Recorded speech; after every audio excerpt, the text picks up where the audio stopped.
क्या आपने पिछले साल कोई प्रॉपर्टी बेची है? अगर बेची है तो 15 सितंबर तक अपना ITR जरूर भर दीजिएगा। अब हम ऐसा क्यों कह रहे हैं और इस साल आपको कितना टैक्स भरना पड़ेगा? क्या इस बार टैक्स के रूल और रेगुलेशंस में कुछ चेंजेस आए हैं? कौन सा फॉर्म किस सिचुएशन में यूज करना है? आखिर क्या है इस पूरे टैक्स चेंज का तिया पाचा? आइए इस वीडियो में जानने की कोशिश करते हैं पूरी डिटेल के साथ। Hello and welcome to money 9। मैं हूं मीनू शर्मा। दरअसल बात यह है कि जब भी आप कोई प्रॉपर्टी बेचते हैं तो उस साल आपको अमूमन एक मोटी आमदनी तो होती है, जो मुनाफा होता है उसे कहते हैं कैपिटल गेन या लॉन्ग टर्म कैपिटल गेन्स। इसी गेन पर सरकार टैक्स लगाती है। 23 जुलाई 2024 से पहले जमीन की खरीद फरोख्त में 20 का कैपिटल गेन टैक्स लगाया जाता था, यानी कि 20% ये होता था। पर 2024 के बजट में फाइनेंस मिनिस्टर निर्मला सीतारमण ने टैक्स को सिंप्लीफाई करने की कोशिश में सारे तरह के लॉन्ग टर्म कैपिटल गेन्स पर फ्लैट 12.5% का टैक्स लगा दिया। अब आप कहेंगे कि 20% से 12.5% यानी टैक्स इतना घटा दिया, पर यहीं पर एक बड़ा पेंच है, एक डाउट है यहाँ पर। दरअसल 23 जुलाई 2024 से पहले जमीन से जुड़े हुए कैपिटल गेन्स पर 20% का टैक्स तो लगाया जाता था, पर इसके साथ ही इसमें इंडेक्सेशन का बेनिफिट भी जुड़ा हुआ था। पहले समझते हैं कि क्या होता है इंडेक्सेशन।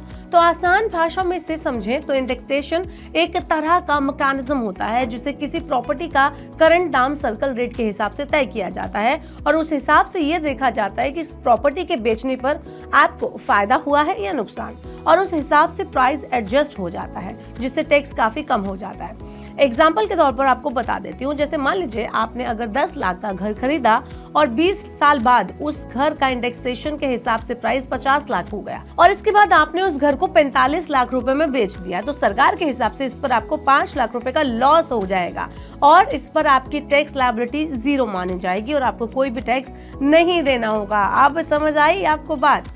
अब बात आती है, अब जब फ्लैट 12.5% का टैक्स लगा दिया गया है तो नए कानून के मुताबिक आपको अपना ITR भरते टाइम पर ITR 1 या ITR 4 फॉर्म की जगह ITR 2 या ITR 3 फॉर्म भरना होगा। ITR 2 और 3 के फॉर्म में कैपिटल गेन्स पर टैक्स भरने का ऑप्शन होता है। बाकी दोनों फॉर्म यानी ITR 1 और ITR 4 सिंपल सैलरीड इनकम और छोटे जो व्यापारी होते हैं उनके लिए होता है। अब कई बार लोग ITR भरते टाइम पर इस एक्स्ट्रा इनकम को कंसीडर नहीं करके ITR 1 या ITR 4 फॉर्म फिल कर देते हैं, नहीं तो कई बार आपको मिलने वाली टैक्स छूट जो है वो रुक जाएगी। अब आपको इस केस में क्या क्या छूट मिलेगी वो भी बता देते हैं और इसे कैसे आप अवेल कर सकते हैं। आपको बता दें कि अगर आप अपनी कोई पुरानी प्रॉपर्टी बेचते हैं और उसी पैसों से कोई नई प्रॉपर्टी खरीद लेते हैं तो सेक्शन 54 और 54F के तहत आपको टैक्स में राहत मिल जाएगी, पर इस छूट को अवेल करने के लिए एक डेडलाइन है।